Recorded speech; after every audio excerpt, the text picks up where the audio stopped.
Gambling. It's a hot button issue on the internet at the moment.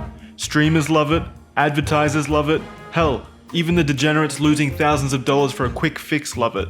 What you might be surprised to learn is that even a young 7-year-old Jackson, that's me, loved it. Before you call retrospective child protective services on my parents, this isn't actually as disturbing as it may sound at first. You see, at the age of 7, I wasn't interested in playing poker or slots or roulette or any other form of chance-based games. I was interested in making others play it in my very own custom-made casino. Sadly, due to the oppressive and quite frankly ridiculous Australian child labour laws, I had to find my own personal fix elsewhere. Somewhere not rooted in our sad reality, but instead in the magical growing digital world of video games. Enter the subject for this nostalgia bait episode, a somewhat obscure game from 2002 called Hoyle Casino Empire. Let's take a retrospective look back at the game and figure out if the game is still, or ever was, a solid bet, or if the odds just aren't in its favour. Let's get started. Hoyle Casino Empire was a business simulation strategy game released back in 2002 for Windows PCs, created by Sierra Entertainment under the Hoyle brand name.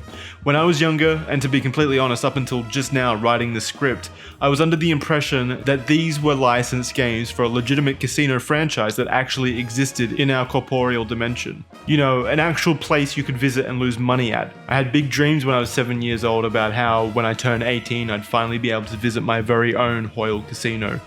But no, Hoyle is not an actual place, so it is now pushed into a Narnia or Charlie and the Chocolate Factory like reputation for me, a place I hope one day exists, but likely won't due to life just not being that awesome.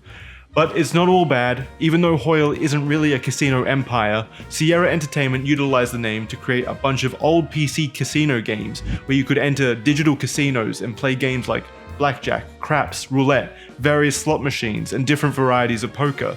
Again, I wasn't really interested in those when I was a kid, but I was extremely interested in actually making a casino with my own two hands. So it wasn't until 2002 when Sierra released Hoyle Casino Empire that I took the plunge into the Hoyle brand myself. I mean, I was 7, and it's not like I was looking forward to getting into Hoyle. I didn't know what Hoyle was until Casino Empire. I will reiterate, I was 7 years old. I think I legitimately just found the game in a bargain bin.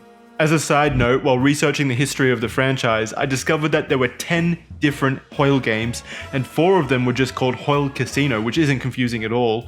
Also, the last Hoyle Casino released was back in 2012, with a title called Hoyle Casino 2013 with slots.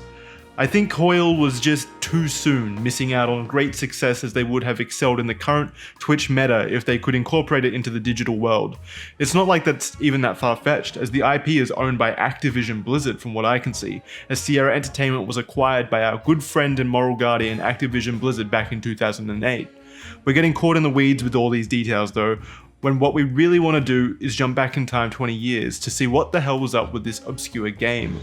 As many know, one of the biggest struggles with returning to decade-old games is the fact that our modern technology has changed so drastically since they were originally created. Even playing a game from the early 2000s can bring with it massive challenges on modern hardware.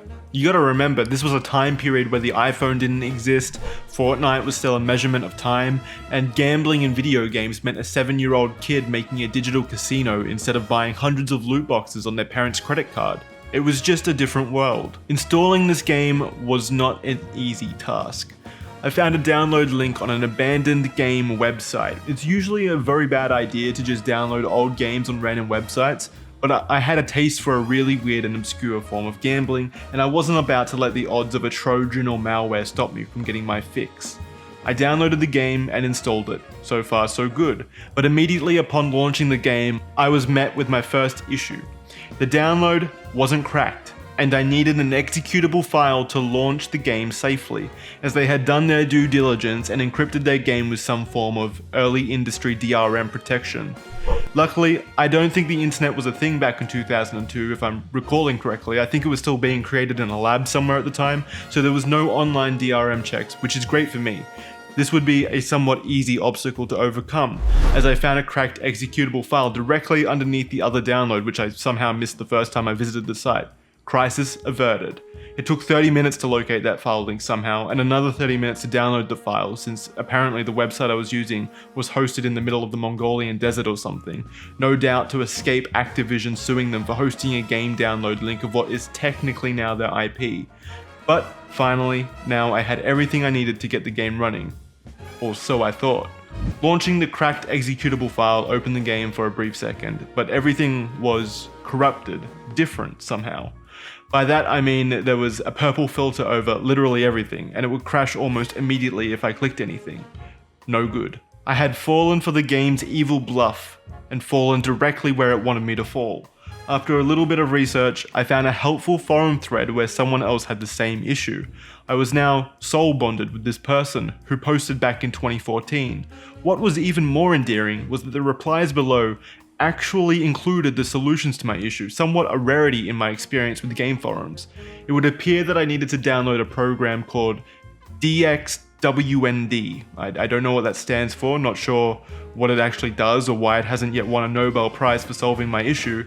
But on top of that, I then need to download a custom profile some game profile making prodigy created specifically for this incredibly obscure game, and then I would need to run the custom profile through the program and of course enable stuff like Windows XP compatibility mode to launch the game. Initially, this didn't work as well as I had hoped, but by following a couple more forum responses in there, I was able to figure out the perfect settings that would get me into the game without too much issue. Of course, there's gonna always be some issues, it's a 20-year-old game. Like I found I still needed to minimize and reopen the window to get the game to truly activate. But at the end of the day, I made it in and was able to launch the game. Truly a success. Now that I was in the game, it was time to take a well-earned second to bask in the nostalgia. It was magical.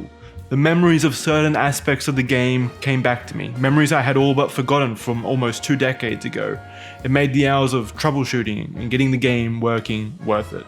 I could even deal with the low resolution and permanent windowed mode the game was displaying in. Admittedly, it was kind of hard to see the game as it was displaying in a 600 by 800 window on a 1440p display, so I had to really squint my eyes pretty hard to see the game, but the blurriness didn't stand in the way of the overwhelming nostalgic feeling I was experiencing.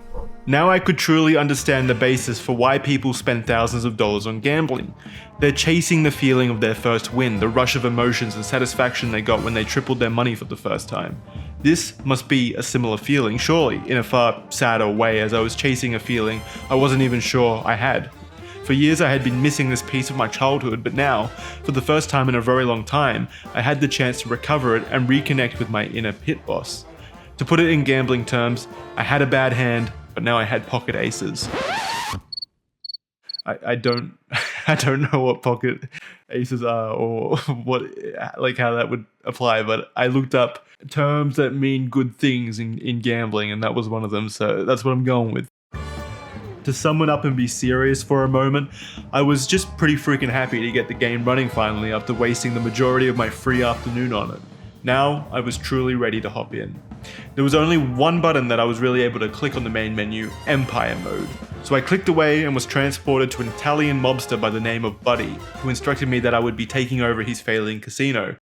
Hey, Gus, you came. Thanks a lot. The game clearly had wonderfully aged in terms of dialogue and voice acting, but it added to the classic Hoyle charm, whatever that is. After that, the game began, and I was dropped into my new domain, Buddy's Casino. I quickly discovered why this casino failed. Buddy had clearly forgotten to put anything in it. I'm not really sure why his business plan failed to include any way to gamble in a casino, but our good pal Buddy was clearly operating on a different wavelength. I knew nothing, really, about the mechanics of the game. I had long since forgotten. But luckily for me, though, Buddy was here to teach me. You know, the man who had just come to me about having failed his casino and was in desperate need to hire someone to fix it. Yeah, seems like a pretty sensible idea to learn from that guy. After a brief tutorial where I learned how to place machines, services, check on the well-adjusted customers, and further customize the casino to increase its appeal, I was given 3 core objectives I needed to complete to move on from Buddy and his, quite frankly, horribly decorated building. To leave this green and red hellscape, I needed money, a specific star rating, and a specific casino level. It was at this point that I really noticed the age of the game. Beyond just the graphics, which I still find oddly charming in the sense that most early 2000s simulation strategy games look like what I imagine it looks like if I were to bury my head in an anthill, the game controls were just so miserable. Moving around the casino was laborious, clicking and dragging on things was painful, like it just wouldn't happen most of the time. The hotkeys made no sense, and I now believe 2002 must have been a very weird world for PC keyboards. I wasn't able to zoom in very much in the game, so now the squinting that had once been charming when I was doing it on the main menu to read the options was now extremely annoying and served only to make me feel like I was in a constant state of being very suspicious, like I didn't want to let my computer monitor in on some kind of secret. I think with the way I was squinting, I probably looked like I was doing my own version of a Robert De Niro Italian mobster type character to some degree. Which, now that I actually think about it, that may have boosted my sense of immersion as I now felt at home in Buddy's nightmare. The game was absolutely showing its age though, that's for sure. I'm not even sure if it was even particularly forward-thinking for a strategy game in its own time back in 2002. Checking out this review from GameSpot back in 2002 leads me to think that no, this game wasn't ticking any boxes with strategy gameplays even back then.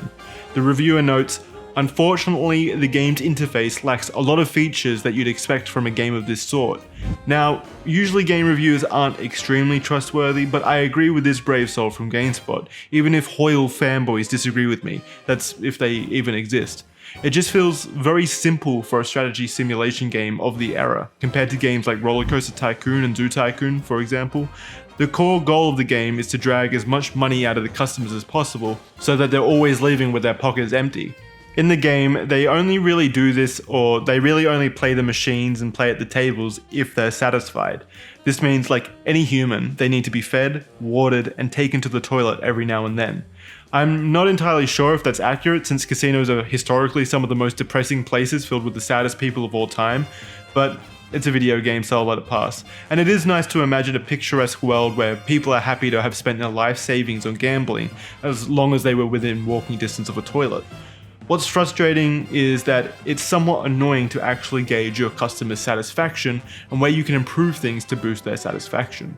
To be charitable, the game does have a set of overlays that can be enabled to get a quick overview on how the customer's moods are, but you can't easily track individuals through the UI well, and you can't really get any broad statuses on those mood aspects anywhere but the overlays as far as I'm able to tell. You have to scroll through a list of customers to see very generic information, but this list gets massive and unwieldy with the amount of people who walk through your casino. So, as far as strategy games go, it's not very fleshed out, sadly. Most of the decisions you make don't matter at the end of the day, and as long as you adhere to the tried and true method of placing slot machines literally everywhere, the money will flow and you'll be able to afford everything very quickly. You don't even have to really adjust the house rules or minimum bet really from what's already set as a default. So yeah, the game strategy was really just to place the mandatory services that gamblers need to be happy. That's your cashier, building, toilets, a cafe, and a security room. And then I would literally just fill a certain zone on the map with slot machines and video poker machines, and the casino would immediately start generating lots of money with very little overhead. And since everything is controlled by money in terms of like unlocks and placing buildings, that's all you needed to ensure you met the level goals. The lack of depth makes the game very easy, but I don't think it's meant to be a very difficult game. It's a pure fantasy game where you build a casino. Like, casinos just generate money, that's kind of just what they do. It's somewhat satisfying to watch like your layout generate money, like all the people walking around your casino and interacting with your tables and slot machines, but that might just be me and your mileage may vary, as it can admittedly get pretty stale very quickly while you're just waiting around for money to pour in so you can afford the next casino upgrade you need to unlock the next set of machines and services and so on. I did like the aspect of improving the outside building elements to entice new customers inside, but they weren't expensive enough to really offer any difficult decisions. You'd very easily and quickly be able to afford all of the upgrades by just placing those magical addictive slot machines, and while it is cool to see the facade of your crummy, dilapidated casino be upgraded to include things like roller coasters and fireworks and lights and flowers, they are at the end of the day pretty forgettable. Basically, the gameplay is just very light and shallow, and it's really nothing to write home about, even back in 2002. There was one aspect I enjoyed though, with the high value targets that enter your casino. These are celebrities, like here's Michael Jackson, who's come to your casino packed to the brim with cash. It's really not worth spending much time caring about them since you'll be generating so much money anyway, but I did like clicking on them and comping them, which is basically giving them free money because I like to imagine all the sad gamblers looking at me, the casino boss, giving Michael Jackson thousands of dollars for no reason, just for him to immediately leave the casino, which he did nearly every time. So yeah, there are some fun little quirks with the game for sure. Other highlights include sabotaging your competitors or being sabotaged in turn. One of my competitors, who was running a medieval themed casino, sent out an entire Renaissance fair of knights to sabotage my buildings. I was given the option to bribe them, but I don't think they were particularly interested in my non-medieval money. So most of them still came and heckled my casino, which, while it was a brief annoyance, was like hilariously inconsequential in my overall income due to the raw amount of money that the slot machines generated. There was very little reason to buy any other machine or table, honestly, due to just the egregious ability for the slot machines to drain endless amounts of money from people. If anything, this game has done just like a fantastic job of showing me how profitable and, I guess, easy casinos are for people to run. They are quite literally just money generators, and this game is a perfect case study. Another pretty funny moment which happened during the second level was when a mysterious man came to me several times with interesting offers for cutting edge technology. Now, I should have realized this was going to end poorly when the sales agent name was Crazy Eddie, but hey, I just got out of a business contract with an Italian man named Buddy, so I just figured this town was full of weird names. Oh, how wrong I was. Everything Crazy Eddie sold me was just absolutely detrimental to both my casino and my sanity. First, he sold me an oxytronic oxygenerator, whatever that is, which he claimed would make the air in my casino 10 times cleaner for my lovely gamblers breathing its air. Scam. It did no such thing. As soon as I installed it, it spewed toxic gases that caused all of my guests to start vomiting everywhere. Now, luckily for Eddie, this didn't really stop people from gambling, as mankind has adapted to gamble in even the most unfriendly of environments. I didn't hold it against him, but my janitors may have. Next, he came back with a vengeance, spotting a brand new state-of-the-art slot machine light sequencer. For the low price of $1,500, Eddie promised he'd give me a solution to a problem I didn't even know I had. Apparently, it would somehow make my slot machines even more attractive to my patrons. I frothed at the thought, so I plunged headfirst into Eddie's trustworthy hands. Now, to be completely honest, I'm not quite sure how this particular technological innovation went awry, because people weren't really using the slot machines less or anything, or more for that matter. But Crazy Eddie did come back and say that he was sorry for the previous thing that he sold me, which was the light sequencer. So obviously it went wrong somewhere, but no one told me until like Eddie fessed up himself about it for some reason. That's just Crazy Eddie for you. And to be honest, they're slot machines. There's like literally no way you could fuck this up. A slot machine could have like an extendable foot that kicks you in the testicles every time you pull the lever, and people would still line up for them. And not even Eddie could screw that up. But he definitely tried his hardest, and he came back for his third and final act. He returned with a brand new sound machine system that he promised would bring everyone from far and wide to my casino. I trusted him implicitly, even though there was very little reason to trust at this point, and the results were spectacular.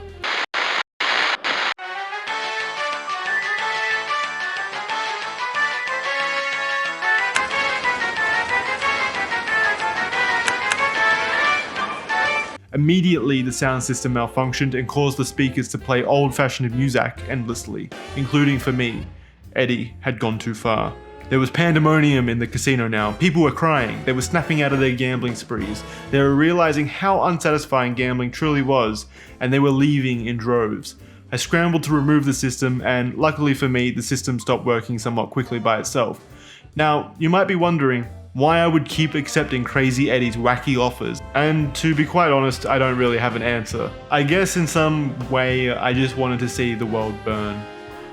It just kind of made the game more interesting and even difficult to some degree, though the results were mostly inconsequential at the end of the day, as nothing short of a megaton nuke would solve the issue of the pheromone slot machines must give off to gamblers for some reason. Those of you out there paying attention may notice that all of the footage from this video takes place in either Buddy's casino or the Egyptian themed casino. Now, I know for a fact that there are at least 5 other casinos you're meant to work towards through the campaign. I remember a clown-themed one, an Atlantis-themed one, and the previously mentioned medieval one, among others. Like, I can see pictures online, and you can as well if you Google them. They all included different external unlocks and different aesthetics and services and decorations for inside your building, and I was pretty excited to work through them all to give the game a solid review. However, the game wouldn't let me pass the Egyptian casino. I tried 3 different times of working through both the Buddy Casino and the Egyptian themed casino, and every single time I got to the mission success screen on the Egyptian level, I was sent back to the strip, which is basically the level select screen, and my progress would be sent back to the very start of the game, with the only level available to me being Buddy's hellhole. And dear viewers, there are only so many trips through Buddy's world that I can be expected to endure before I snap. So sadly, I was unable to continue my Casino Empire journey, but I think I got enough of a taste to form an opinion on the game. The game doesn't get drastically different as you move up the casino hierarchy. They're mostly just visual and casino layout changes. You'll still be playing the exact same tables, machines, and services, and engaging in the exact same gameplay systems and strategies. I would have liked to have seen them all, but I can't say I'm too upset about not being able to. I also missed out on the sandbox mode, which is likely the reward for completing the Empire mode, but I feel as if I already experienced that in Empire mode, as money really wasn't much of an issue. And for those wondering, yes, I did go back to the forum and have a look around and try to find a 100% save file so I could go try out the other casinos and such, and I tried to look for other people with the same issue, but literally no one online was ever talking about this game, evidently, apart from those guys I stumbled upon at the start of this video who helped me download the game, so that was a bit of a rarity in of itself. So I guess at the end of the day, the question I had when I first went into making this video was, does this game hold up to the memories I have of it? Or does it hold up in terms of quality today? And the obvious answer is a resounding no. My memories of it were always going to outclass what I experienced at the end of the day, as is usually the norm when you're talking about comparing them to experiences you had when you were literally a child, where literally every experience is a new one. The game doesn't feel great to play, it looks charming in some ways but very antiquated in other ways, though I will say it could look a far lot worse. The experience is somewhat relaxing and enjoyable, but it's not an amazing gaming experience and it's very shallow. But that's gambling for you. I wouldn't have been able to meet Michael Jackson and make him slightly wealthier through endless comps. I wouldn't have been able to take part in that lovable goofball Crazy Eddie's various escapades, and I certainly wouldn't have been able to spend hours squinting at Buddy's hideous casino. And I wouldn't have been able to really spend a lot of time thinking about how absolutely overpowered slot machines are in the gambling economy. Really, at least I took the chance, and at the end of the day, I think I won more in this trip down memory lane than I lost. Does it hold up? No. Is it any good? Well, no.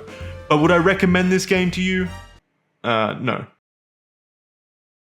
Thanks for watching this video. Appreciate you giving it a watch, and thanks to those of you who waited around since my last video. I know it's been a while. I posted an update in my community tab section about how I got really busy over Christmas with some personal stuff, and I just didn't feel in the right mind space to put myself out there on the internet in this capacity. I'm a pretty reserved guy when it comes to putting myself out there in that way. I much prefer to be behind the scenes on the things that I work on creatively, so it would have just been too draining for me at the time. I had been seeing a specialist though, and I feel like I'm in a much better place mentally lately. And I'm finally moved into my house that I've been building for 2 years, which is just so great. So I almost feel like an entirely new guy now, which is fantastic. And honestly, what a better way to celebrate breaking out of that cocoon as a happy new butterfly than reminiscing on old memories of me as a 7-year-old. Side note, back to the game, I forgot to mention that the game launched as a $40 game back in 2002. I just found that interesting. I could see this being like a $20 indie game, but I don't think I would have ever paid $40 for this game, so it really must have been some like bargain bin find. Also, I talked a lot about the easy difficulty in this video, but when I was doing some additional research, I found this pretty hilarious Amazon review from a customer who couldn't find his way out of Buddy's hellscape back in 2002 due to it apparently being too difficult. He must not have been able to figure out like spamming slot machines is just an instant win. But yeah, that's the end of this video. Let me know in the comments if you ever played this game, and feel free to recommend some other obscure games from the early 2000s or late 90s that I may have forgotten about. I'd like to do more videos like this. I'll also still do modern game reviews when games I'm interested in reviewing come out, like Starfield. What else is coming out this year? God of War, Ragnarok. I definitely want to hit that. So yeah, there'll be modern games here and there. Drop some questions too for me to answer at the end of the next video. I think I want to start doing that at the end of videos I make. So I'm not just rambling like I am right now. But yeah. Okay, I'm going to shut up and head out. Thanks for watching, and I'll see you guys next time. See ya.